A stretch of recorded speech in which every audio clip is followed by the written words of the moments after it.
If you see white smoke coming from the Pentagon, it means they fired Pete Hegseth. Pete Hegseth is getting hammered, not the way he used to. This time he's getting hammered over new bombshell revelations, literally about bombshell revelations. Defense Secretary Pete Hegseth fired the U.S. Army Chief of Staff, General Randy George, and two other top Army generals on Thursday. Dismissals that come as the U.S. appears poised to intensify strikes, and the Pentagon is weighing a potential ground invasion in Iran. In a post, Chief Pentagon spokesman Sean Parnell framed General George's firing as a retirement, effective immediately. A U.S. official told CNN that senior Army leadership had been caught off guard. Quote, "It doesn't feel like a very thought-out decision," unquote. This guy, Pete Hegseth, among his many disqualifying attributes, was reportedly, he was forced out of two different veteran nonprofit groups after allegations of sexual impropriety, personal misconduct, and financial mismanagement. In other words, just the dude you want in charge of an $800 billion budget and the security of the free world. Iran. The whole world is watching how America will respond. What do they see? A bumbling Secretary of Defense, a Pentagon in crisis, the greatest military in the history of the world, led by a part-time weekend Fox News talking head with no leadership experience, and a long history of drunken embarrassments. His National Guard commanders, the men he served under, didn't trust Pete Hegseth to help guard the Capitol during the January 6th attacks. When his unit was called up, Hegseth had to stand down. Now, he's the Secretary of Defense? He was a mistake from the start. His incompetence and unseriousness have put American lives at risk. Iran knows he's a joke. So does China. Americans are in more danger, and the world is more unstable with a weak, confused man-child serving as the American Secretary of Defense. Jabba the Pizza Hut's war on Iran. Trump said the war could end very soon, which would be encouraging had he not also told us he'd end the war in Ukraine in 24 hours. The price of oil and, as a result, gasoline has skyrocketed over the past 10 days, so much so that some of Trump's advisors now want him to declare victory and pull out, like he should have done the night Eric was conceived. That's a good idea. You should declare victory. Maybe they can go to Kinko's and print up a banner that says mission accomplished, too, right? That is basically what he is going to do. He's going to make a huge mess and walk away like it's the new toilet in the Lincoln bathroom. Trump claims we are way ahead of schedule on the war. He's got a schedule, which means it should be over just around the time we see his taxes and the rest of the Trump-Epstein files. Ironically, this war he launched to distract us from those could turn out to be more damaging to him than the Trump-Epstein files themselves. They're saying this could be worse, and that would mean he'd have to come up with another distraction from the war. And if you do need that, Mr. President, I got a good one. You know what would distract us from the war? Release the unreleased Trump-Epstein files. That would be a shiny object we could gather around. Our Secretary of War, Pete Hegseth, is trying to calm those concerned about the duration of this war. He said, "I want the American people to understand this is not endless. It's not protracted. We're not allowing mission creep." And that's straight from the creep in charge of the mission himself. So Hegseth said today would be the most intense day of strikes on Iran. I think one of the things that's most troubling about this is how excited Pete Hegseth gets to bomb people. Like he would do it even if he wasn't getting paid, just for the love of it, just for the hell of it. But he is getting paid, and he's spending a lot of money. There was a report from a government watchdog group that says Pete Hegseth blew through $93 billion in September of last year alone. Again, just in September, he spent $2 million of taxpayer money on Alaskan king crab. He spent $6.9 million on lobster tail, $140,000 on donuts, $124,000 on ice cream machines, $26,000 on sushi preparation tables, and $15.1 million on ribeye steak. What is this, my 600-pound Defense Department? How are they eating so much food? Can you imagine? I want you to just put this in your head for a second. Can you imagine the size of the egg Sean Hannity would lay if a Democrat had spent millions of dollars on lobster tails and sushi preparation tables? He would never walk again, okay? What other concerns Iran could use the missing airman to gain leverage over the U.S., and how far will the Trump administration go to rescue him? Well, it's not only concerning that they have a history of doing this, Alex. It's concerning that we have a Secretary of Defense who likes to mock the law of war, a secretary that I know active duty Marines call the Secretary of War Crimes because Ranger Pete just likes to perpetrate war crimes. And so now we're relying on Iran to follow the laws of war. We're relying on Iran to not commit war crimes against this downed pilot if he or she is found by the Iranian people or the Iranian regime.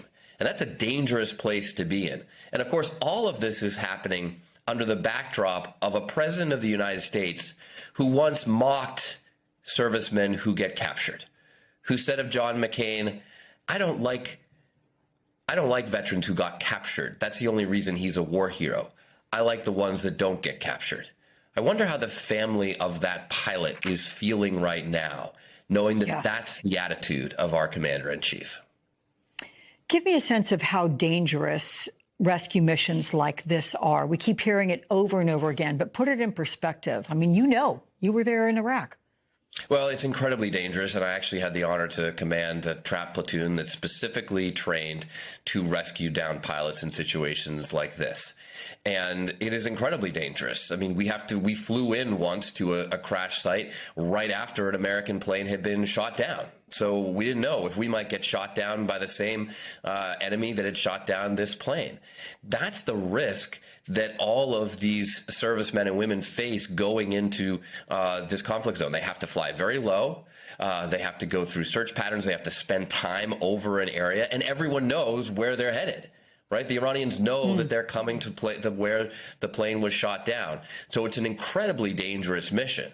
And let's not forget that we may disagree with this war wholeheartedly, but you've got to admire the Americans who are willing to go after this pilot and try to recover the airman, because it is incredibly dangerous. And the danger here, too, is that we get more drawn in, that another plane gets shot down, that we have more downed servicemen and women in Iran. And that's one of my broader concerns with this conflict, that the more the president gets himself stuck in this, the more he escalates, the more he threatens even to escalate, the harder it's going to be for him to get out. I tell you, we pray this airman or airwoman who is probably running for their life literally right now is picked up soon by the U.S. and brought home safely.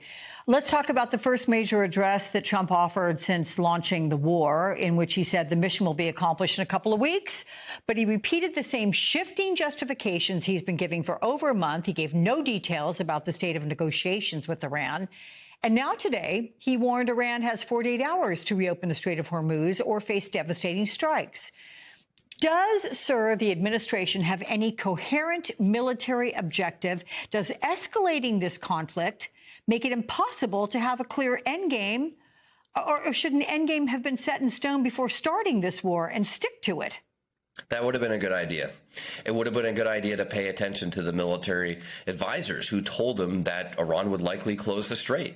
It might have been a good idea to pay attention to the military advisors, like our understanding is Chairman Kane, who said that if we use up all our munitions in a war that bogs us down in the Middle East, we're in a worse position to deter conflict elsewhere in the globe, including a potential World War III over Taiwan in the Pacific, which should be our #1 priority, deterring and preventing that conflict that could be incredibly dangerous and cost a lot more American lives. So at a strategic level, this is just a dumb move to start this war. At a tactical level, it's very hard to see exactly what ground troops would do to reopen the strait. The president talks about taking Kharg Island, but a little fact here, Kharg Island is not in the Strait of Hormuz. Just taking Kharg Island does not open the strait. He could put thousands and thousands of American troops along the shores of the strait. But what are they going to do? They're going to have to stay there indefinitely, or Iran will just close the strait again as soon as they leave. So really, the only options here are either you take over the entire country, a country twice the size of Iraq, and defeat the regime and put a new regime in place, or you get to a negotiated agreement. Those are the only two plausible endgames at this point. And the problem is that the further we go, the less leverage the president has. I mean, they've closed the strait now. He's the one trying to sue for peace. He's the one begging China, of all, our biggest adversary in the world, for help reopening the strait. And of course, if they have an American hostage, their leverage goes up again. So the longer this goes on, the more leverage Iran gets, not President Trump, and the less trust they have as well, the less willing they are going to be to come to the negotiating table, which again, unless you want to actually occupy this country, is probably the only end game that we have. It would be nice for the president to wake up and figure that out. Let me tell you, because somebody has to say it clearly, out loud, without flinching. In the middle of an active war with Iran, Defense Secretary Pete Hegseth asked the Army's top uniformed officer, General Randy George, to step down and retire immediately. Not tomorrow, not at the end of the month, immediately. And if that doesn't stop you cold, if that doesn't make every alarm in your body go off, then I need you to stay with me, because we are not done yet. Hegseth fired not just General George, the Army's Chief of Staff, he also fired the Chief of Chaplains and the Commanding General of Army Transformation and Training Command. 3 senior officers gone in a single day, while American troops are deployed, while missiles are flying, while a war is being fought. Ask yourself this: who does that? Who fires the top general of the United States Army during wartime? Not for dereliction of duty, not for battlefield failure, not for scandal, but because of what one official described to Axios as simply a personality clash. One U.S. official called the firing during a war insane. Another said, "Here is a 4-star general who is actively working to get equipment and people into theater to protect U.S. forces, and you fire him? In the middle of a war?" In the middle of a war. But here's where the story gets darker, and it always gets darker with this administration. Because the firing of General George was not arbitrary, it was ideological.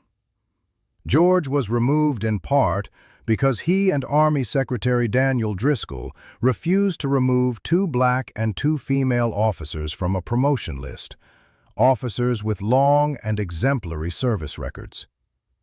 George and Driscoll defied Hegseth, citing the extraordinary service of those 4 officers.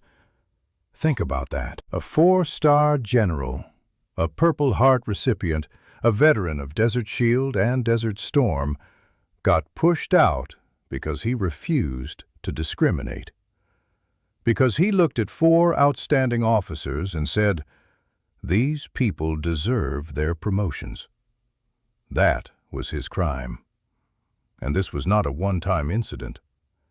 Hegseth has taken steps to block or delay promotions for more than a dozen black and female senior officers across all 4 branches of the military, with some officials suggesting they were targeted because of their race, gender, or perceived affiliation with Biden-era policies. One official told NBC, "There is not a single service that has been immune to this level of involvement by Hegseth. Not one single service." And who steps into General George's shoes? General Christopher Leneve, once an aide to Hegseth himself, will serve as acting Army Chief of Staff. Do you see what's happening? Do you see the architecture of what's being built here? The generals who speak truth get fired. The loyalists get promoted. The institution is being hollowed out, not to make it stronger, but to make it compliant. Analysts warn these firings could undermine the American tradition of military leadership giving frank advice to political leaders, a tradition considered sacred to the functioning of a healthy civil-military relationship. That tradition, the one that has protected this democracy through wars and crises for generations, is being dismantled post by post, star by star. Meanwhile, the day before Trump announced the biggest U.S. war in more than 2 decades, Hegseth was busy negotiating with the Boy Scouts over DEI merit badges. That is the man running the Pentagon, That is the man purging generals during wartime. This is not a shakeup. This is not draining the swamp. This is a purge, systematic, ideological, and deeply, profoundly dangerous. And the question we should all be asking, loudly, urgently, right now, is, who will be left standing to tell the president the truth when the truth is something he doesn't want to hear? Because if the answer is no one, then God help us all.